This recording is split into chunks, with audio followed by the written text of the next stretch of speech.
The story begins in the wake of the last gathering, where words had already unsettled reputations and silences had carried heavier weight than arguments.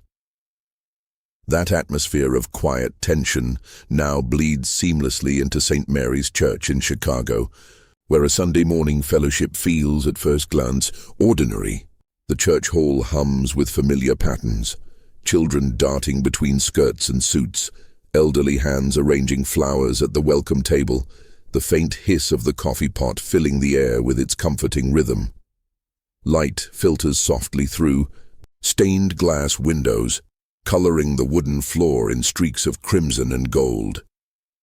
The congregation moves about with gentle laughter and low conversations, unaware that something extraordinary is about to fracture this ordinary routine. At the far side of the room stands Jonathan Roumie, invited as a guest by Pastor Michael. His presence carries a subtle gravity, with long hair, calm eyes, and the face that millions recognize from his role in The Chosen. He attracts quiet stares and hushed murmurs. The members try to act natural, but glances linger, their restraint unable to hide the awe his image conjures. Some approach shyly for a photo, their gratitude spilling in whispered thank yous, while others simply watch him from a respectful distance, as if unsure whether they are allowed to interrupt. Jonathan remains still, gracious but modest, moving carefully among them as though he does not wish to disturb the fragile peace of their Sunday gathering. Yet in the midst of this subdued reverence, one pair of eyes does not hesitate. 7-year-old Emma, standing with her mother near the dessert table, studies him with unblinking focus. Her stare is not born of celebrity excitement, but of something more searching, as though she has weighed him in her mind and found something unsettled. Unlike the adults whose admiration kept them cautious, Emma feels no such inhibition. She lets go of her mother's hand and steps forward, weaving through legs and chatter with the directness only a child could summon. Jonathan notices her approach. Years of working with young actors have taught him the sincerity of children, their ability to cut through pretense without cruelty. He lowers himself slightly, smiling gently, preparing to greet her the way he always does, with kindness and humility. But before he can speak, her voice cuts clean through the hall. "You're not like the real Jesus." The sentence detonates in the air. Conversations stop midstream, coffee cups are frozen halfway to lips, and the chatter that had filled the hall collapses into a stunned silence. Heads turn, eyes widen, and a collective breath hangs heavy in the pause. Emma's mother, Susan, spins around instantly, her face paling with shock.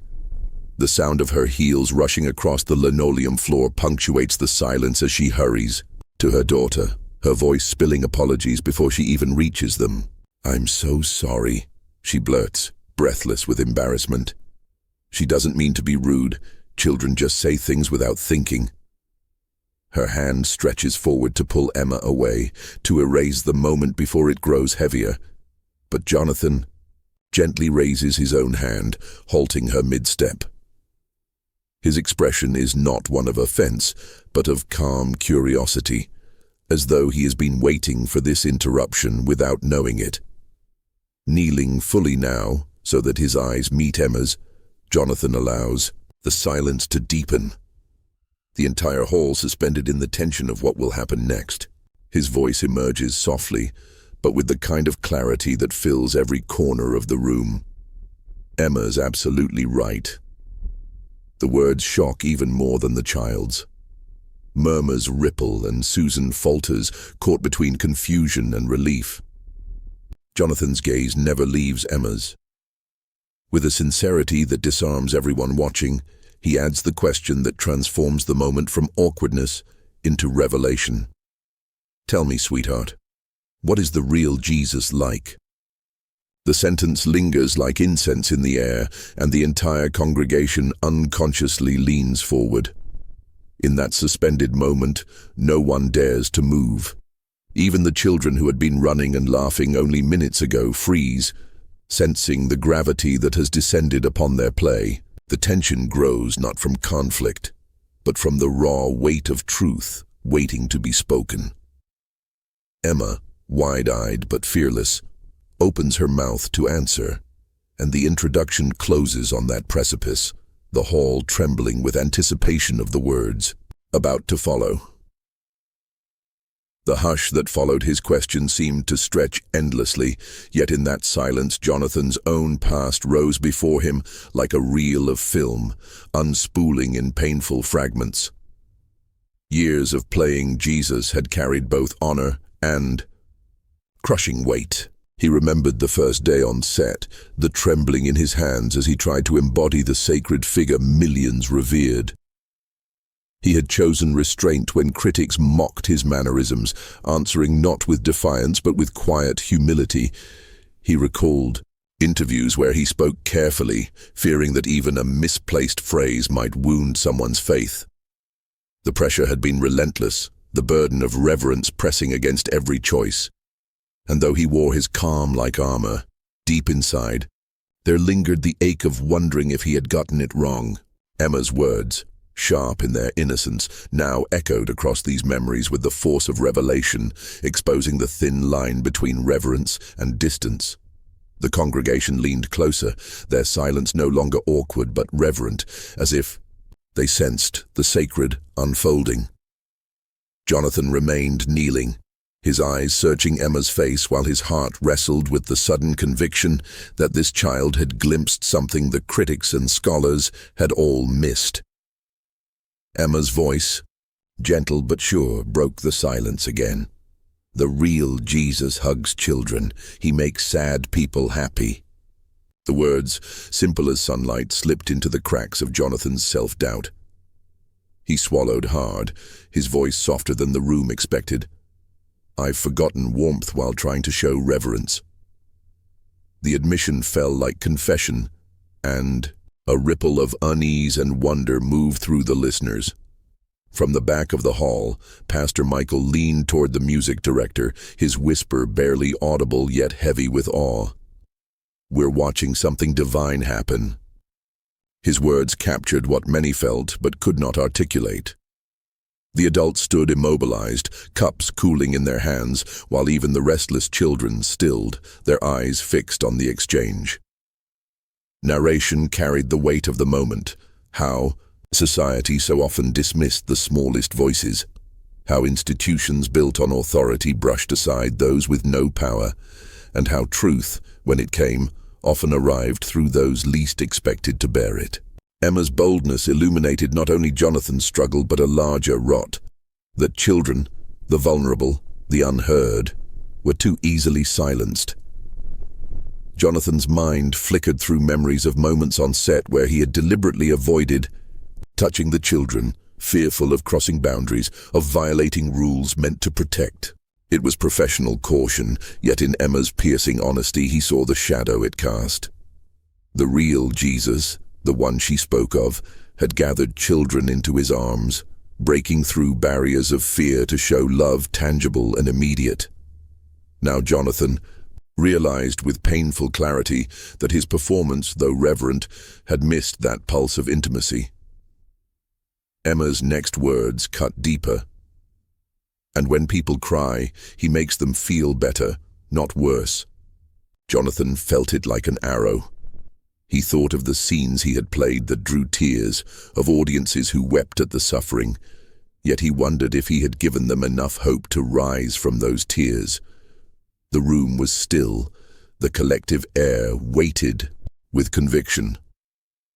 Jonathan's heart raced, not from shame but from the startling awareness that he was being taught in real time by the very kind of messenger Jesus himself might have chosen. A child whose voice carried unfiltered truth. Around them, the congregation's faces showed recognition, not just of Jonathan's vulnerability, but of their own failures. Parents shifted uncomfortably, realizing how often they dismissed their children's words. Teachers in the crowd recalled moments they had silenced curiosity for the sake of order. The rot was not Jonathan's alone. It was a shared blindness, woven into everyday life. Emma's innocence had become a mirror, reflecting their collective neglect. Jonathan's struggle was no longer about an actor playing Jesus, but about the larger question of listening, who society hears and who it pushes aside. The weight of that truth pressed heavily on his shoulders as he kept his gaze steady on Emma, silently absorbing her quiet challenge. And though his chest tightened with the sting of recognition, a strange freedom began to grow alongside it. The realization that perhaps what mattered was not flawless portrayal, but the courage to admit imperfection and learn again from the smallest voices. The conflict, now fully alive, was no longer hidden in the folds of memory, but exposed before. An entire community holding its breath, watching humility wrestle with pride in the most unassuming of places. Pastor Michael's voice broke the heavy quiet, steady yet carrying the tremor of awe. He stepped closer, his eyes never leaving Jonathan. "Would you share with us what you've just learned?" The hall, already brimming with tension, seemed to draw tighter, as though every soul leaned toward the answer. Jonathan rose slowly from his kneeling posture but did not climb above Emma. Instead, he kept one hand lightly on her shoulder, his gaze shifting between her small face and the congregation's wide eyes. He did not take the pulpit, did not posture as teacher or guest speaker.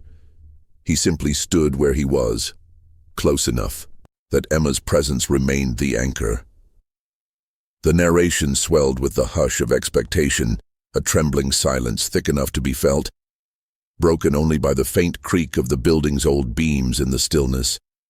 Jonathan's voice, when it came, was quiet, almost too soft for the size of the room, yet its sincerity filled every corner. "This little one has spoken truths that reach further than scripts, further than cameras, further than the careful way I've tried to carry a role." His words landed not as sermon but as confession, his sentences fragmented by pauses that carried more weight than his speech. The crowd's breath seemed synchronized, caught between reverence and disbelief. Then Emma, emboldened by his gentleness, spoke with the unflinching clarity of a child. "The real Jesus loves even the bad people, and it makes them want to be good." Her statement hung in the air, astonishing in its simplicity, devastating in its accuracy. Jonathan turned, bending toward her slightly. His reply, softer still, trembled with vulnerability. "Do you do that too, Emma?" She blinked, her brow furrowing in thought, the kind of pause that stretched time. When she finally spoke, her voice was steady but tinged with honesty that sliced deeper than polished wisdom. "No, sometimes I can't. But he always could." A ripple passed through the congregation like a collective shudder, as though her words had stripped away the pretense of adult faith, exposing the raw truth that even children recognized, their limits while still pointing toward divine boundlessness. Jonathan inhaled, and with it came his own surrender. "I'm learning every day just like you," he confessed, his tone carrying the weight of years spent guarding himself. "Even as an actor, I've feared mistakes more than I've trusted love. Today, this child reminded me, authenticity matters more than perfection." The narration deepened, painting the expressions around the room, the old teacher pressing a hand to his chest, mothers clutching children closer, men staring at the floor to hide the tears welling in their eyes. It was not the eloquence of a trained speaker that moved them, but the trembling honesty of a man unmasked. The collapse of distance between celebrity and community unfolded visibly. Where once Jonathan had stood apart, idolized for his resemblance to a holy figure, now he was merely human. His fragility shared and embraced by those who saw themselves in his confession. His shoulders lowered, his posture eased, and in a gesture, stripped of all performance, he turned back to Emma and opened his arms. She stepped into the embrace without hesitation, her small form pressing against him in a hug that carried the weight of everything she had said. Her voice, muffled against his chest yet clear enough to pierce the silence, delivered the blow that broke whatever composure remained. "Now you're acting more like the real Jesus." The words detonated softly, like a bell tolling across still water, and their echo shattered restraint. The congregation erupted, not with orchestrated applause, but with raw, uncontained tears and voices rising together. Some wept openly, some clapped with trembling hands, others simply bowed their heads as if struck by something larger than themselves. It was the kind of eruption that could not be staged, born only of truth laid bare and received with reverence. In that release, laughter and sobs intertwined, relief and conviction mingling until the room became less a hall and more a sanctuary transfigured. The climax did not arrive with thunder, but with the fragile force of humility and innocence colliding, and in that collision, the gathered souls glimpsed something eternal. The eruption of applause and tears gradually softened into silence again, but it was no longer the strained silence of uncertainty. It was the quiet of hearts cracked open. As the congregation began to disperse, their movements were slower, thoughtful, each gesture marked by the weight of what they had just experienced. Parents pulled children closer, holding them with new attentiveness. Friends exchanged glances that carried more than words, eyes shining with both conviction and tenderness. Jonathan remained near the center of the hall, seated now on one of the wooden chairs, his body finally released from the tension he had carried since Emma's words first struck him. He sat still, as if afraid that moving too quickly might break the fragile holiness that still lingered in the room. His thoughts circled back again and again to her voice, clear, piercing, unpretentious. He realized he was not walking away with pride at having responded well, but with humility at having been taught by someone society rarely stops to listen to. Pastor Michael approached, his footsteps measured, his expression a mixture of awe and gratitude. He laid a gentle hand on Jonathan's shoulder and spoke softly, his words carrying the gravity of a confession. "In 25 years of preaching, I've never seen a sermon as powerful as this conversation." Jonathan looked up, his eyes moist but calm, and managed a faint smile. He did not answer immediately, only nodded, as if language itself felt inadequate to capture what had transpired. Around them, the atmosphere still vibrated with echoes of Emma's lessons. The old teacher who had once believed he understood. Children whispered to his wife, "I still have more to learn." A mother clutched her son's hand and vowed silently to listen more closely to his questions. Even neighbors who had sat together for years exchanged glances that held the unspoken realization that transformation was demanded not only of Jonathan, but of them all. As attendees left, many paused to speak with Emma, not out of curiosity, but out of reverence, thanking her for her courage. Her small face glowed with both shyness and pride, though she did not fully understand the magnitude of what she had stirred. Her words traveled quickly beyond the church walls.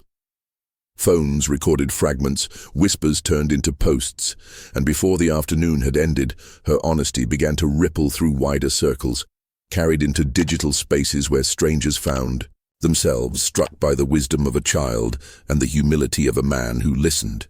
The narrative lingers here not on virality, but on the way hearts shifted, slowly, quietly, yet unmistakably. For Jonathan, the antagonist that had haunted him, ego wrapped in perfectionism, finally collapsed.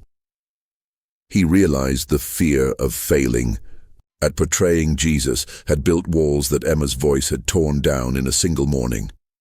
In the privacy of his own reflection, he whispered to himself, not for the crowd, but for the truth of his own soul. "You're right. Love is greater than fear."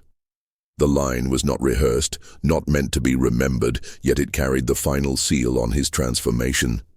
He no longer measured himself against the impossible weight of flawless performance.